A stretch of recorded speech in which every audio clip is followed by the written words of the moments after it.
Hi, welcome to the Mentally Healthy Workplaces Asia podcast. My name is Wen Li Lim, and I'm the Chief Impact Officer at FirestDX and host of this podcast. The purpose of this podcast is for conversations and practical guidance from subject matter experts, service providers, innovative tech platforms, and employers in the region. So we really believe in a shared responsibility approach to workplace mental health, and that is just imperative so that not just as individuals, but as employers, colleagues, and the broader community, we can create mentally healthy workplaces to really prevent suffering and promote human flourishing. So we're super excited today, and I'm always super excited to have guests on because every time I get the opportunity to do this, I get to learn.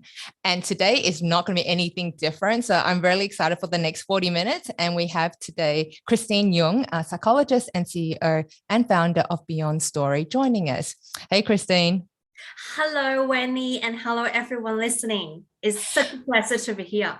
Oh, it's a nice Monday morning, and lots has happened in the last couple of days. So we were just touching base before we started recording, and I asked Christine how was her weekend. She's based out in Melbourne, Australia, but comes from Hong Kong originally, and it has been Freedom Day and Freedom Weekend. How has that gone? Yeah, it's very interesting. It was the first weekend that Melbourneian out of the lockdown. So, many people actually really busy booking things in restaurants, go out to eat. And I actually didn't really do much, interesting enough, but I was sharing with Wen Li just now the difference between staying home this weekend to have that thought around I actually have a choice to stay home or go out is actually freeing. Yeah, I It's can actually imagine. really helped with my mental health. And it's just so different. It feels so different. Oh, fantastic. It's just Mm. such good news when places start opening up. People can get, to see their friends, family, and not just, no one or in very small groups. I mean, over here in Singapore, we're still what I call Valentine's Day, or a friend actually coined it. So we're allowed out in groups of two, and we're allowed two people to visit our house. So it's Romantic. Valentine's Day for Super romantic. yeah, for another month. But I mean, so still thankful that we can see people and go out. So I'm really happy for you over there. And so maybe tell us a bit about yourself. I know you came to Australia to study, but you're from Hong Kong. Maybe tell us a little bit about your journey and your professional career to date. Yes, I came here to Melbourne when I was 17, originally from Hong Kong, as you said. So I studied Trinity College, is the foundation course that run by Melbourne Uni. So I was 17, I came here all by myself, and I always joke with my parents, you are the best parents because you trust me. 17, I didn't know what fear was. All I know was I want to see the world and see you later, parents. Which is very hard for it's very hard for Asian parents to do, actually. Very hard to let Mm-hmm. go. And good on them. Let me go. At least physically, let me go. Just go and explore the world. So after 20 years, I become a citizen here. I lived here for almost 20 years in Melbourne, but definitely work across Asia Pacific region. I study organizational psychology by trade. So I'm a psychologist specializing in workplace psychology. Yeah, So I've been fantastic. doing that since I graduated.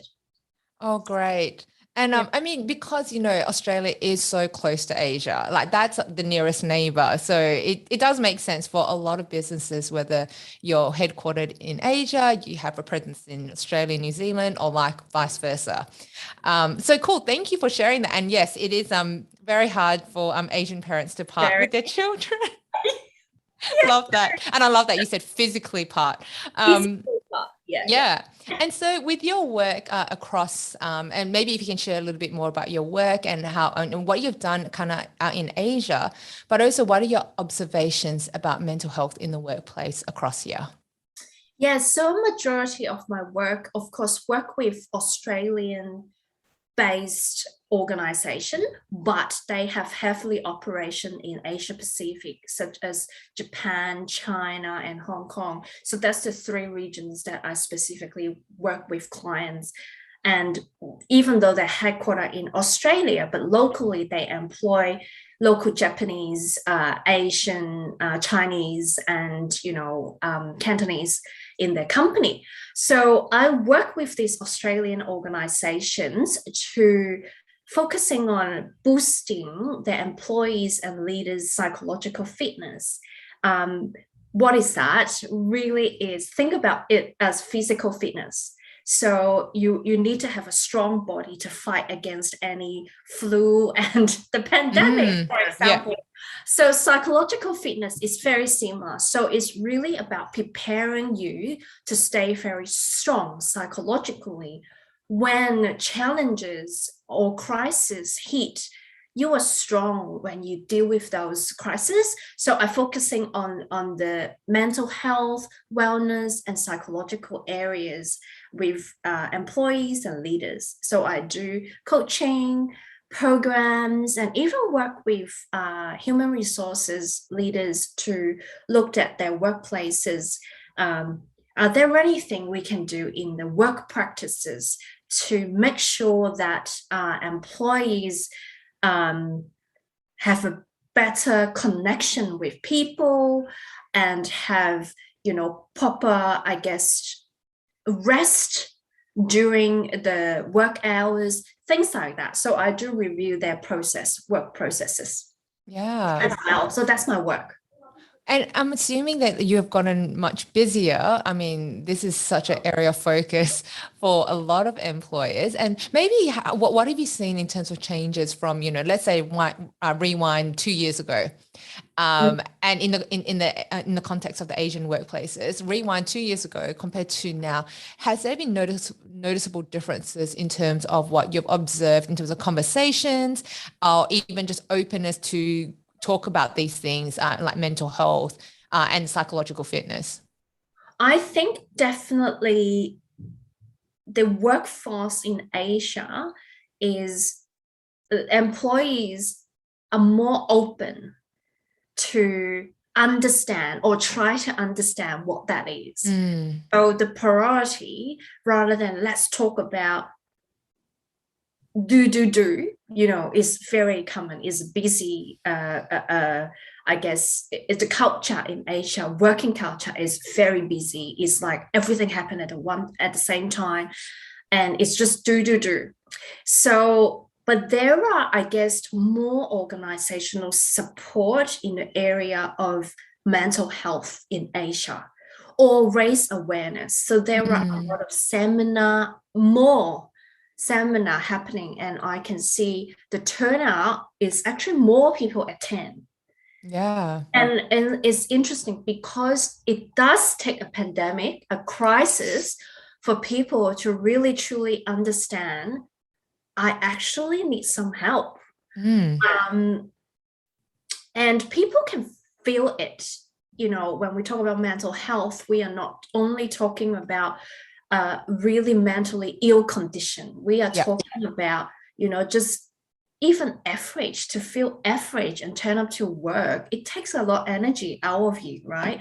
So there are more of those conversations talking about what can we do to have more energy? What can we do to prevent I feel really, frustrated or acting out my anger to my colleagues. There are more prevention-focused conversation, but it's still at a very, early stage. It's raising awareness more than anything else, but it's actually a really great start. Yeah, fantastic. I mean, I think this is like we hear this over and over again that, the awareness and the openness to have these conversations is there, and it's the first step. And it's just going to get better. And great to hear that you're observing there's more preventative kind of talks and approaches as opposed to just focusing on the illness side. So I was thinking of going to talk about your kind of journey in terms of starting your organization and your platform called Beyond Story. But I know that the starting point was actually talking like you were wanting to tackle loneliness. And I know there's going to be another podcast actually on our Psych Health and Safety podcast with Jason coming up on this. I don't want to, I don't want to like do a full blown session on this, but can you just give us a snippet of why you started Beyond Story and what was, the problem you're trying to solve? And then we'll kind of go more into what does Beyond Story do in terms of psychological fitness. So I always remember the moment, the light bulb moment that dropped in me that I really passionately to start something. It was 2014. I remember I was in the botanical garden in Melbourne, really peaceful day. That was the week that after the terrorist attack in Paris, I believe. Then I was there and then reading a book, and I saw this little young boy. I think he's around 5 or 6. And then he was not far from me, so I could actually hear what he was talking about. So he looked at his mom and pointed at this lady wearing hijab and said, "Do you think she's a terrorist?" So I have a passion for kids, and I don't have kids, but I just thought kids are our future. Yes. So what takes a kid's psychology to think like based on a woman's look and what they dress, and then to make that assumption so quickly? Yeah. What story that we have planted in their head? That's why from that moment on, I felt like I need to do something different, like as in the mode of my career. I used to work in a big consulting firm, but then left.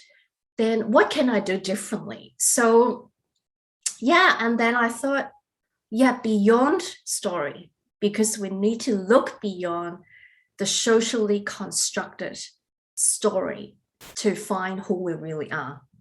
Yeah. So that's why my business name is Beyond Story. And the core focus is really to help each individual to understand who they are as a form of, and connect within and connect with each other to create that highly connected humanity. So we can't evolve just by doing my thing and your thing and separated. We evolved through this hyper connection. So that's how I started. So you're tackling loneliness, in terms of sharing stories, but it's actually beyond the current narrative. That's what I'm hearing. It's really, it's really changing the narrative and seeing beyond your kind of mainstream or, current perceptions, and then building connection from there, which is kind of really, for a lot of people, to be honest, they go to work because they feel connected to people. Yeah. And it's always, you always hear over and over again that, people stay at a job because they really enjoy the company of their colleagues. They love, it's like, how like in high school, I remember sometimes, school holidays after a while gets a little bit boring because you miss your friends and you actually go back to school because of your friends. Likewise, I feel it's like the workplace, because the fact that you feel so connected to your colleagues. You look forward to getting coffee when you get into work with them. You look forward to having lunch and, actually just having that interaction. And that's really a key to a healthy workplace. It's those human connections.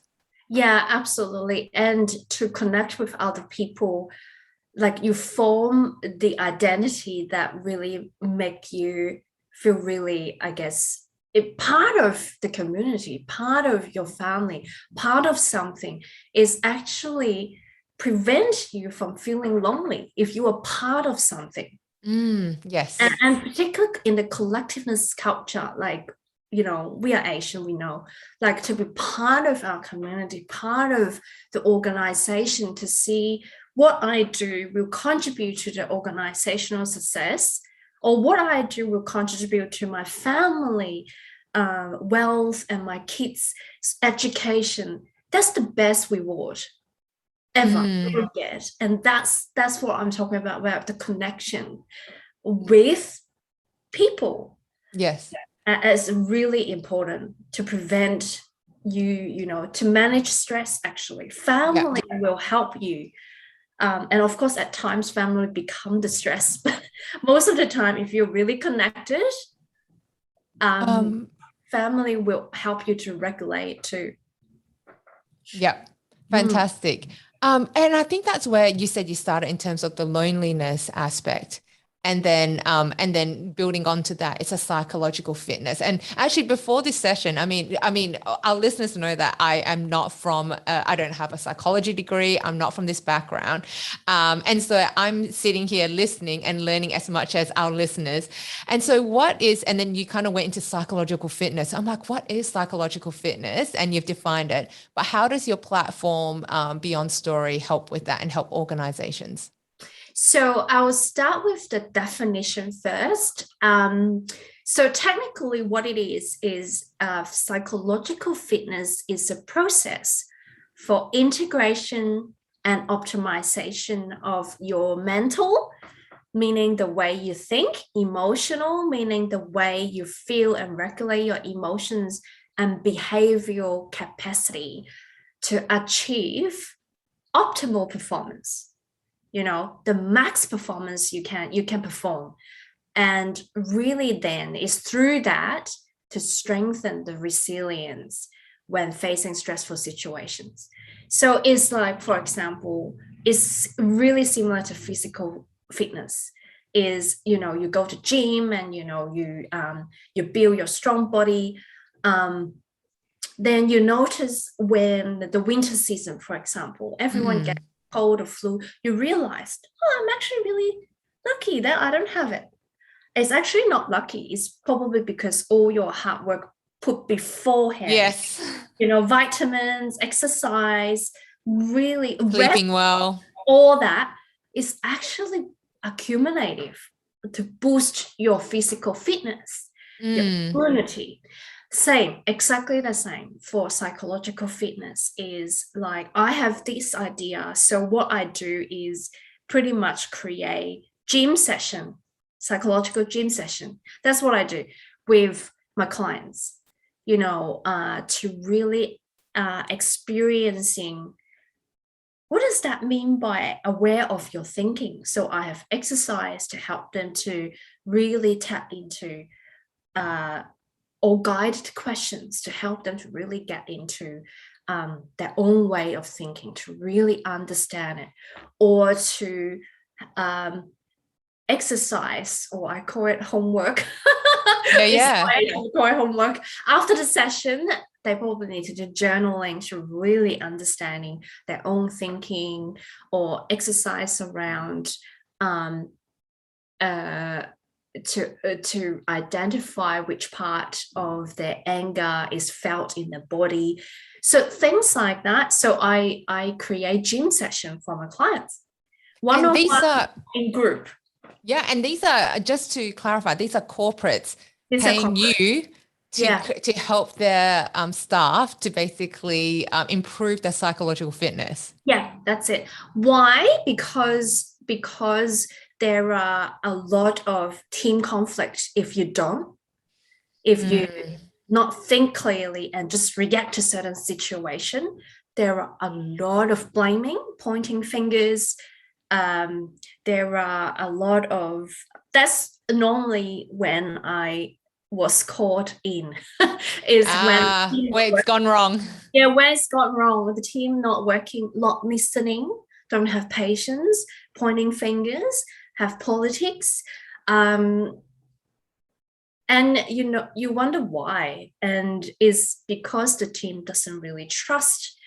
That's why they become quite a show. Is, I do this, don't you see, it's me doing it. So it becomes a lot of those narrative around what I do versus what you do versus, and pointing fingers. So those are the moments that when I comes in to really not fixed it, but looked at, okay, so what vitamin now the team need to take before it gone wrong, vitamin C or vitamin D or what it is. Yeah. So I pretty much prescribe the team certain activity and exercise. My whole program is 3 months to 6 months, the full program. Because for a vitamin C to work, you can't just take one week. Yes. Like you don't do it only 1 week. I said that's no different. It's always the case. If you want the team to work maximum and have emotional intelligence, that's the time that it will take.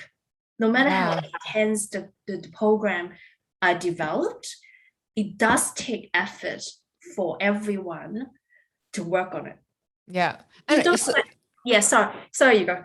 Yeah, so I think it's like the first thing is that, you know, in a group situation, you actually start with the individual again. So it's like each person, you're responsible, and actually bringing them awareness about how they're responding to situations. Yes. And it starts with everyone individually rather than tackling it as a group issue. So you're actually giving exercises to each person. Each person, then the group. Yes. So it's individual, then group, then individual and group. So is kind of like a cycle that I design a program is for. And some session is more, I guess, theory and instructional. Some sessions is more experiential. That you practice it with your colleagues. So that's what I do. And I like this whole, I mean, we had a previous podcast where we're talking about, you know, working on your kind of blind spots or the muscles that need strengthening. And so many times actually your psychological health and how we see, you know, mental health is exactly the same. It's part of your body, and to strengthen it and to, you know, then after that, you know, the benefits for the workplace and for your home is there, but you need to start with yourself to strengthen those muscles and to start exercising. And you're not going to get from like 0 or like, you know, a low point to getting like a 6-pack or, you know, having really good biceps without incrementally working on it. So I guess that's what your program is to help people to develop and to strengthen in terms of their psychological fitness. I actually really love that term. Yeah, and also I have clients describe my program is detox.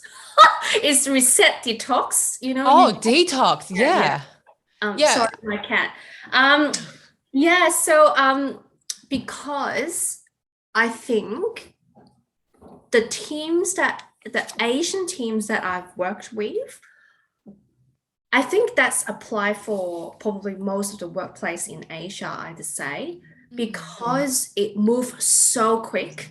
There is no space to even know what does the optimal performance look like and feel like. Because no one experienced that before. It's like, what do you mean? We worked so perfect. Like that would be most of the team's leaders tell me, we are so good, we do this. And it's very interesting, not until if I ask more questions to drill it down, the numbers of conflict, what does that take for your people, mental health, is that efficient in a meeting? Not until those really deep questions come out, they will be like, oh, I don't know if it's possible to actually get even better. I'm like, that's possible. I think that's when I notice, and that's my clients say, it's actually a detox. You know, you never know that it actually clean out so much after the detox. You actually don't know because you're so used to this. Yes. So that's interesting. That's really cool. I guess it's like even, you know, on a journey of getting to a fitter you know, in terms of fitness, you need to start cutting out certain things that were actually bad for you. Yeah, that's right. So like, okay, I have a really bad kind of hankering. I love potato chips. It's like my arch nemesis. Actually, my friends would tell me it's crunch. I just love the thing of just having something crunchy. It can be anything, right?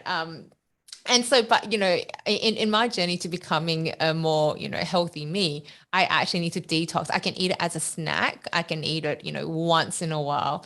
But if I didn't cut it out, it's not going to help me. So I guess in terms of psychological fitness, is there'll be certain things that you need to be aware that actually are not good and are actually toxic that you need to start cutting out and not to doing that because it's not actually, and you didn't realize it's unhealthy. Yeah, you Yeah. didn't realize until it's very subtle. That feeling is very subtle, not until you stop doing it or doing it less to start with.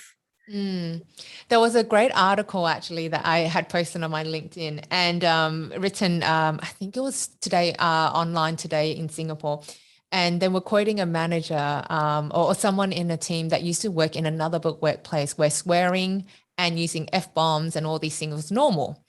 And when that person had moved to a new workplace, they were still carrying on the same behavior. And HR, they had a complaint, and HR was like, you cannot speak to people that way. But they were like, this is normal. Like they were so, yeah, they were so used to it. And I think they had one or another two warnings. Then they realized, oh, I actually can't speak like this. But they were not, I know it sounds really odd, but they weren't aware that that's not normal behavior. That's not good behavior in terms of treating other people in the workplace and all that. So that's the thing. It's like the awareness piece, like you said, is understanding, what is the toxic part? You need to detox of that. But because we're doing, like productivity is like the thing in Asia. It's like every single minute, of a day, you just feel like you need to be productive. And I feel like that's even a cultural thing from very young. Very, Yeah, it's like our Asian way of like, if you're not doing something productive, you're lazy or you're wasting time. But that's a whole other topic. But I think that's the whole thing where we go into work and it's like we equate doing and just high productivity with actually just equating that to actually great performance. Yes. When that's not the case. And that's what you're saying, that you're seeing in workplaces because they haven't really thought about what does it actually mean to be productive in a good way and that actually produces even better results. Yeah. And the first thing I learned from my first job in Australia is my boss used to keep telling me, Christine, don't work hard, but work smart. And I looked at him, it's like, don't you know I'm from Asia? Like, work hard. We work hard equals to work to smart. Work hard equals to smart.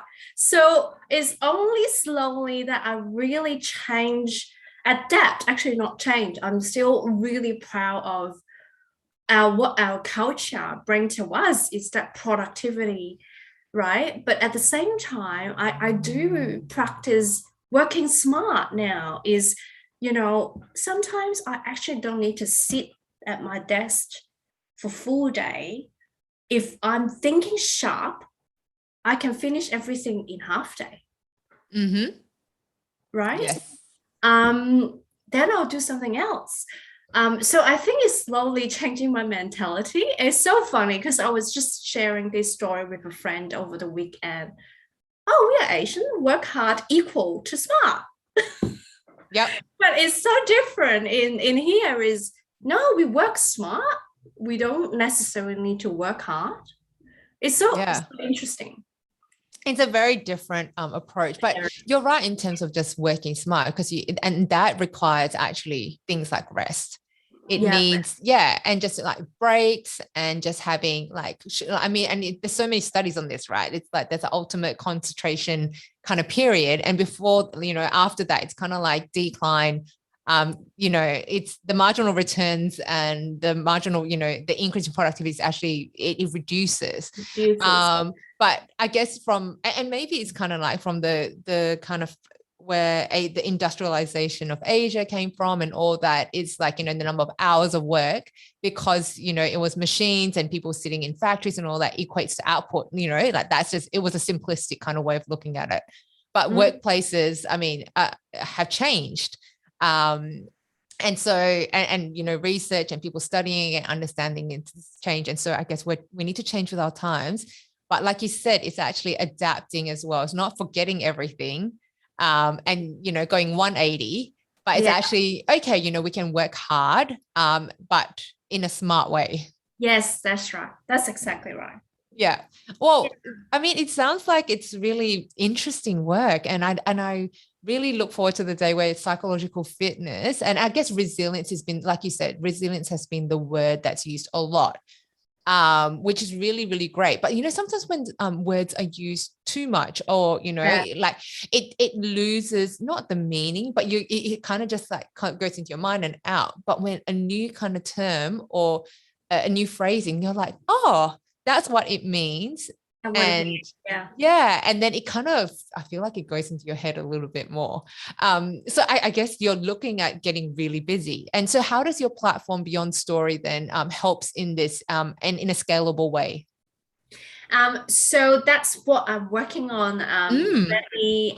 So I'm planning to create a hyper-personalized AI-empowered platform to really help each individual to understand where they are at in terms of, you know, their level of connectedness.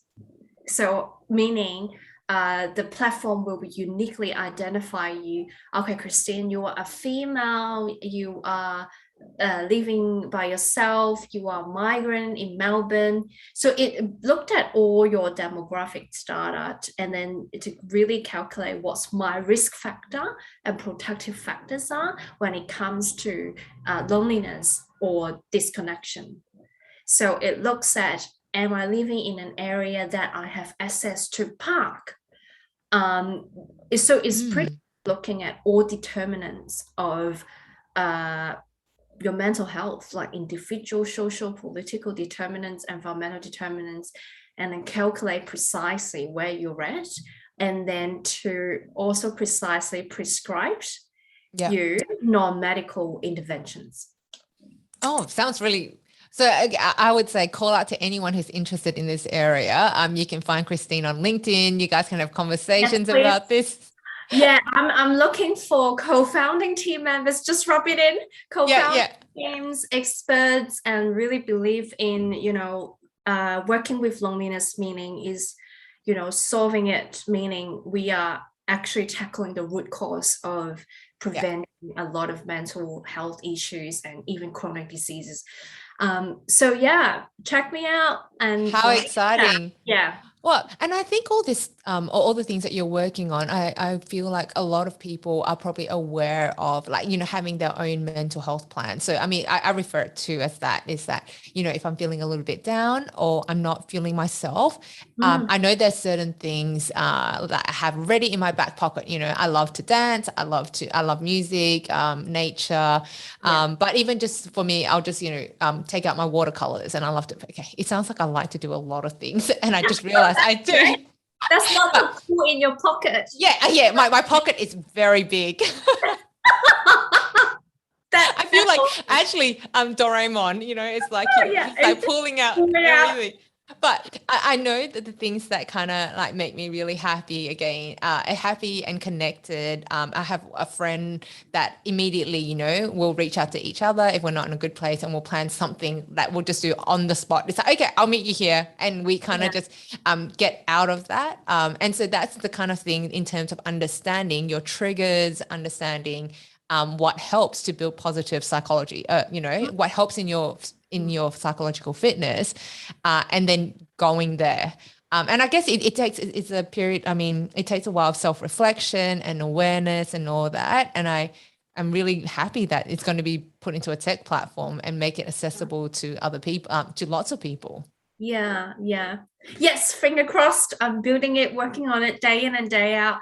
So yeah, that's great. And in the meantime, you'll still, you know, keep consulting. So anyone who really is keen for building psychological fitness and resilience in their teams, I think sounds like a great program. So personally, what do you do to keep yourself, you know, mentally healthy, and any resources we always want to share with our listeners, tips or resources that people can go to? Myself, I find walking really help.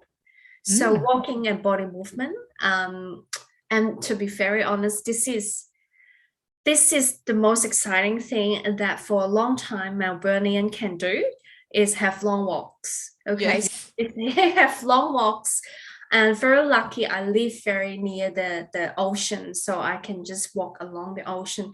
So definitely that's really helped me to ground myself after a really long day work, and to see something different and see something far. It is almost is a signal of, oh, what's the point of holding so tight with the little things in life, right? So when you look further, it actually really helped me to regulate my stress.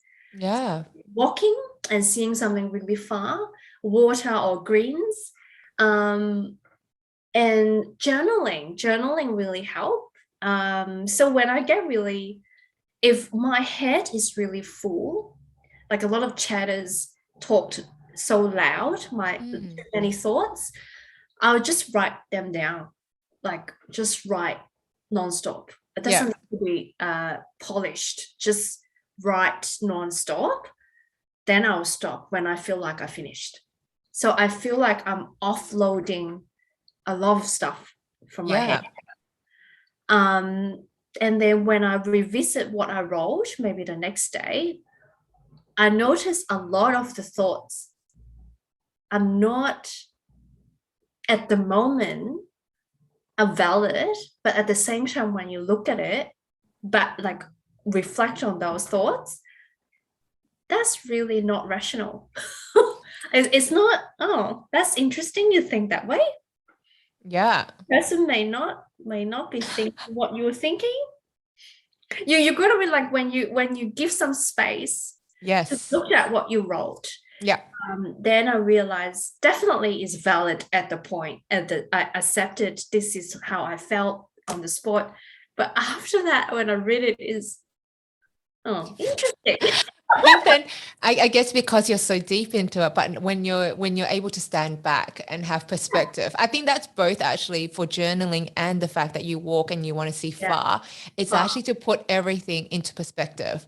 Yeah. And that's where, like, we lose all sense and even like workplace conflict and all that. And sometimes it's like, if you just are able to stand back and look at the overall impact or is it really, it's kind of the whole thing about making a mountain out of molehill.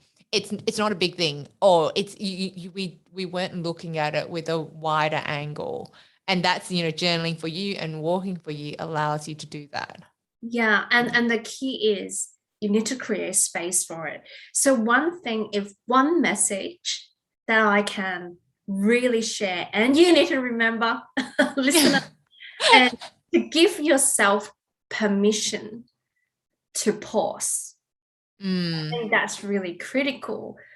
If we don't pause, if we don't have that walk or take that 5 minutes to write, we will never, like you said, to see life from a different angle. Yeah. And we will just go into one angle, and it's always that angle. That may not be helpful. Yeah, thank you for that tip. I think that's so important now when, people are nonstop working because everything's online, and giving yourself permission to stop in just everything and just pause. So lastly, what are your hopes for the future of workplace mental health? Oh, that's a lot. Okay. That's why it's like the whole, I guess, the ecosystem need to work together on this. I think that's really critical. No one person can really, bring all this hope to the future. The hope that I have for the future is workplace mental health is to really, I guess, from my perspective, is companies don't necessarily just run trainings. Like, trainings is almost, to me, is like, there is something not working, Christine, you fix it. So I would really hope the future is, how do we prevent this happen? Rather than it happened, then call me in. Why not I think it's very similar to what what Jason work and Wenny, your work is talking about, looking at environmental determinants of your workplace. For example, how do we design a job that actually start from job design? How do we design a job that allowed people to thrive? Yes. Or start from recruitment. Let's look at how do we recruit a team of people can balance each other's strengths and gaps. How do we do that to prevent team conflict, to prevent disconnection, to prevent social isolation, to prevent anxiety, Burnout. things like that. Burnout. Yeah, absolutely. And I would love to see more preventative approach by organization, rather than us, the consultants, keep talking about it as if talking to the wall. But I would love organization to really think that of course, from a risk perspective, but also from a human actualization potential perspective as well. So it's two-end. Risk, but how can we do better together to maximize what we have together? So I think that's what I want to see. Oh, fantastic. We are so aligned in this area. And, I think you're one of the first few people when we launched the podcast, Jason was like, you need to interview Christine. And I was like, great. And even just meeting you, I think we spoke 2 weeks ago and we just connected. Like, we talked a lot about air fryer. Oh yeah. Awesome. Okay. Awesome. Yes. It's a pandemic thing. And I don't know. I really love my air fryer because you know what? It produces things that are crunchy. And I love things that are crunchy. When you said about you love crunchy food, that's why you love air fryer. That's what I figured. Oh my goodness. But, I'm so glad to have met you. I'm sure, and we really believe in collaboration as well. Like this topic and this issue is bigger than any one organization. It's bigger than any one nonprofit, and we all have to work together and learn from each other. I think from the place of just knowing that not one of us knows it all. And if we then work together and harness on the strength of each organization and what they do, we can refer, we can work together and just make the workplace a much healthier place for everyone. So thank you for your time, Christine. It's been an absolute delight and pleasure having you on. And so we hope to see you again, and all the best for building Beyond Story as well. So for all our listeners, don't forget to subscribe to the Mentally Healthy Workplace Asia podcast, wherever you listen to podcasts. So follow us on our podcast LinkedIn page as well to stay up to date with other upcoming guests.